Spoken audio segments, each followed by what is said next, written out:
Hello and welcome to today's video. Still coming to you from the city of Wellington in New Zealand. In the background, Wellington Harbour on a beautiful Saturday morning.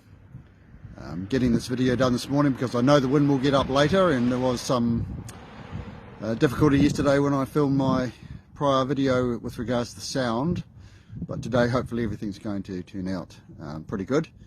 Well, can't but help turn out pretty good.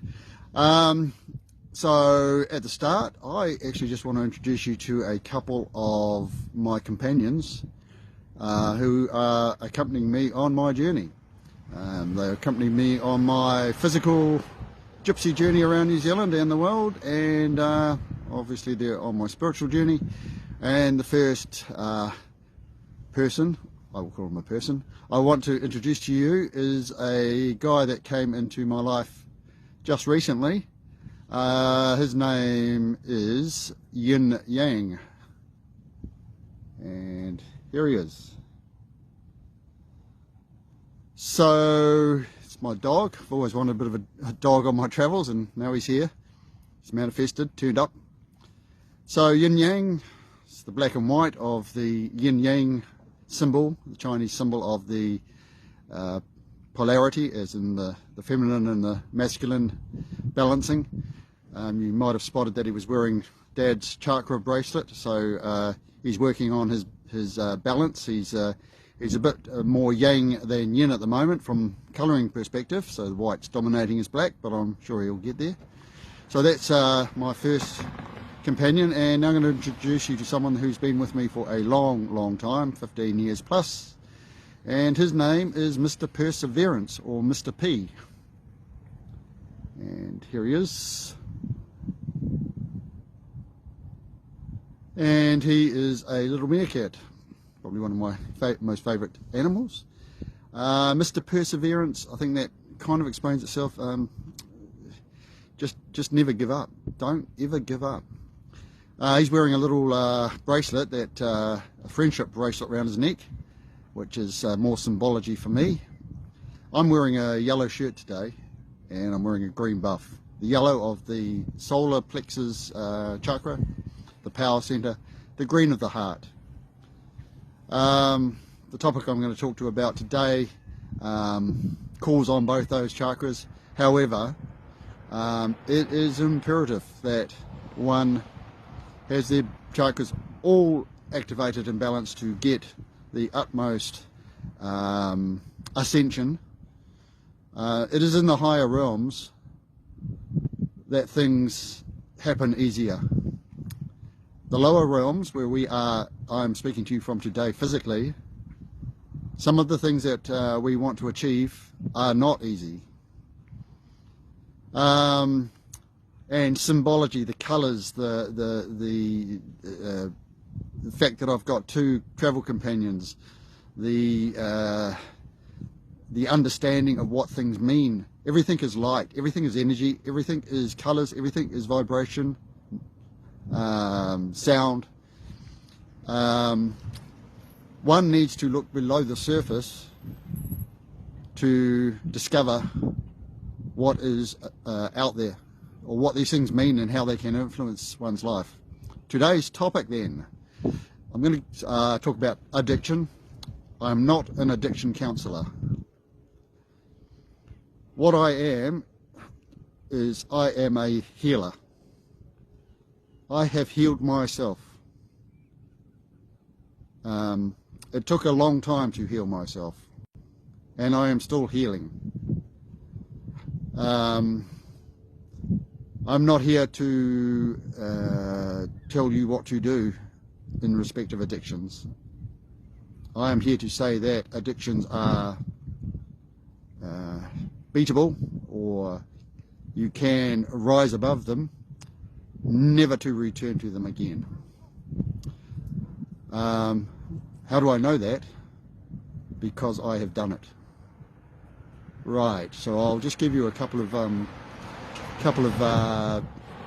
examples in my life as to what I have done. And the first one I'll start with is an addiction that I probably just want to say, going into this, that my personality all my traits from a young age through to education, through to career, logical, numbers, accounting degree, black and white, all or nothing. That's very, very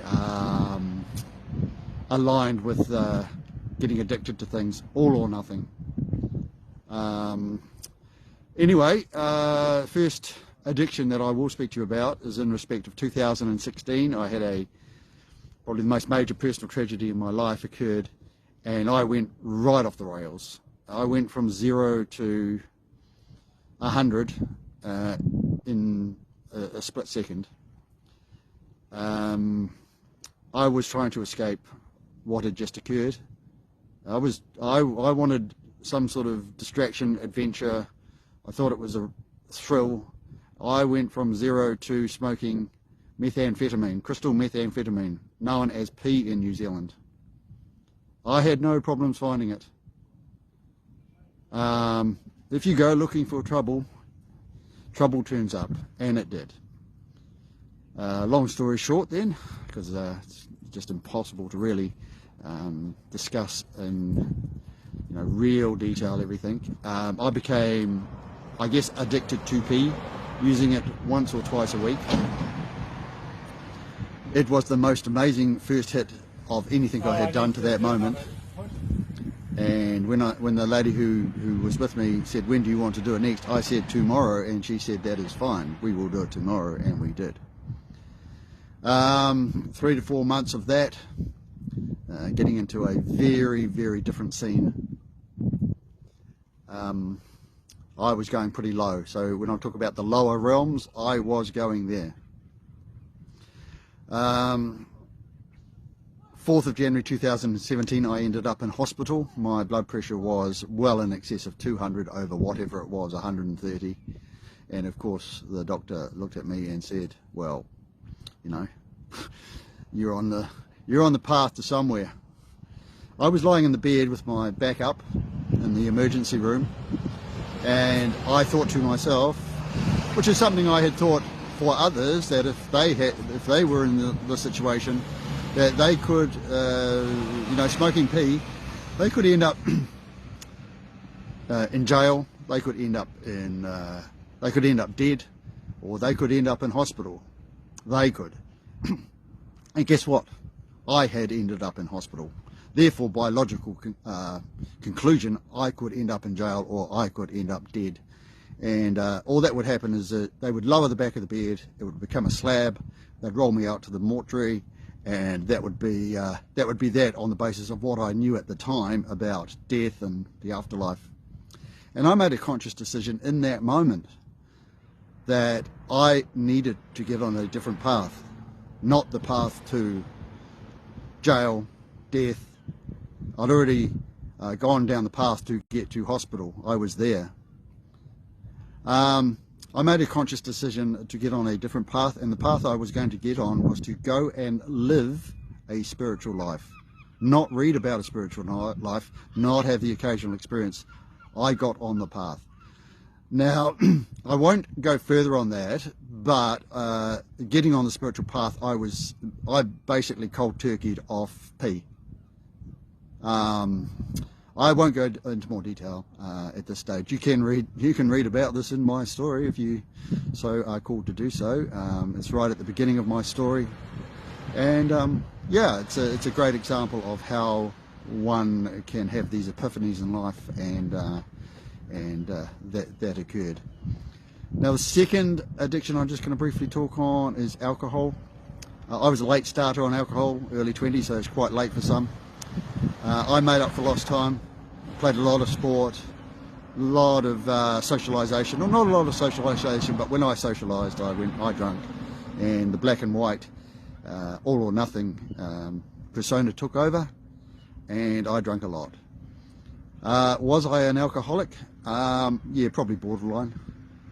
I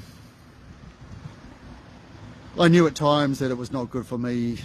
I had situations where the doctor had taken liver tests, and particularly with the hard stuff, saying, "Well, look, if you continue like this, you're you're gonna wreck things. So I pulled back, and etc., etc., and I had my moments where I cut back. Right up until March 2025, particularly the life I was living a very spiritual life, out in nature. Everything was going fantastically, as I've kind of talked about in prior videos. But the one thing that was still, well, the one big elephant in the room was alcohol. I was parking up in the nice sunny day at 3 o'clock somewhere in New Zealand, pulling out a bottle of beer, and I was pulling out still pulling out bottles of beer at 8, 9 o'clock at night. So what happened? March 2025.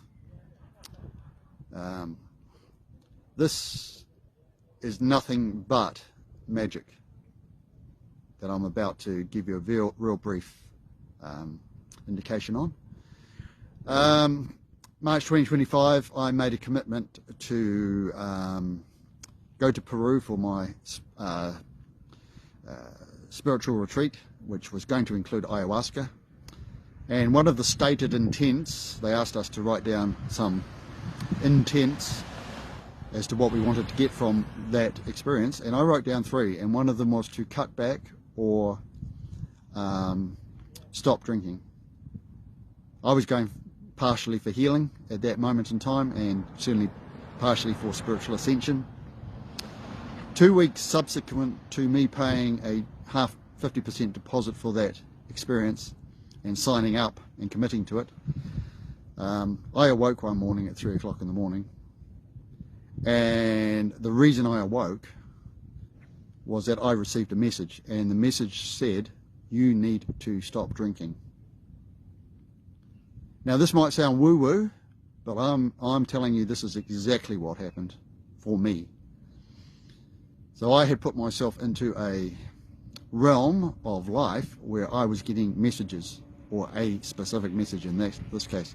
I stopped drinking, and I got withdrawal symptoms, and I wasn't feeling well, but I stuck with it. 1 month later, I went to a social event in Auckland, and my old habits kicked back in. What did I do when I went to social events? I drank 4 beers or some figure like that, which is not a lot comparative to my prior way of being. And the next day I woke up and I felt the worst I've ever felt. From that day forth, so we're talking April of 2025, I have not touched another glass of alcohol in my life. So I had a road to Damascus experience. I had the message. I got struck by the lightning. Saul of Tarsus, Paul the Apostle story, the road to Damascus experience. If someone was to offer me a glass of alcohol now, and they said to me, this is the most incredible alcohol that has ever been produced, it is the most incredible taste, it has the most incredible effect, would you like to drink it? My answer is no, I would not. I think I may sniff it, so maybe my total addiction is not quite finished yet, but I will not touch it. They then say, I will give you $1,000 to drink that glass of alcohol. The answer is no. 10,000, the answer is no. And why is the answer no? The answer is no because I can say no, because I know for myself that to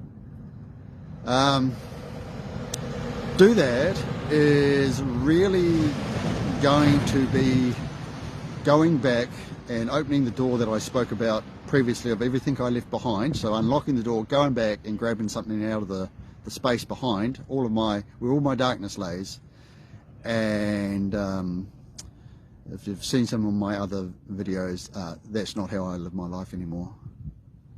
There is no darkness. There is no darkness, and I'm not going to go and consciously grab a piece of darkness that I know could well impact me adversely. Have I got over all my addictions? Probably not.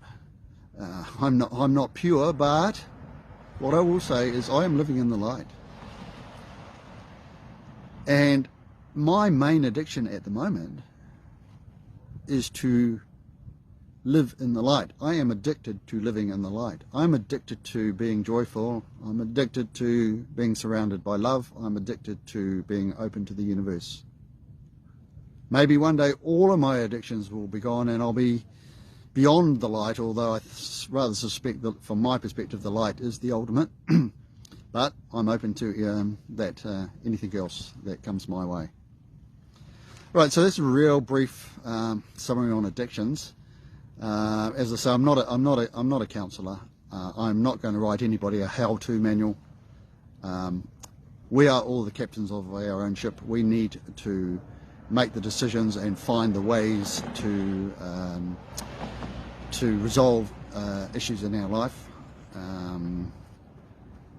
I am so glad that I stopped smoking pee, and I am so glad that I stopped drinking alcohol as two components that once they had gone allowed me, in terms of what I'm talking about, the balancing of the auras, I'm talking about a spiritual ascension.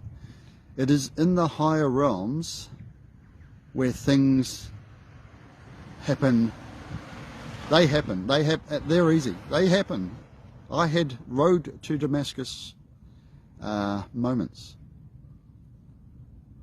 On the physical, material plane, realm, it's not easy. It's not easy. It's hard work. So I know where, if I have problems to solve, where I would like to be. This is again from personal experience. I'll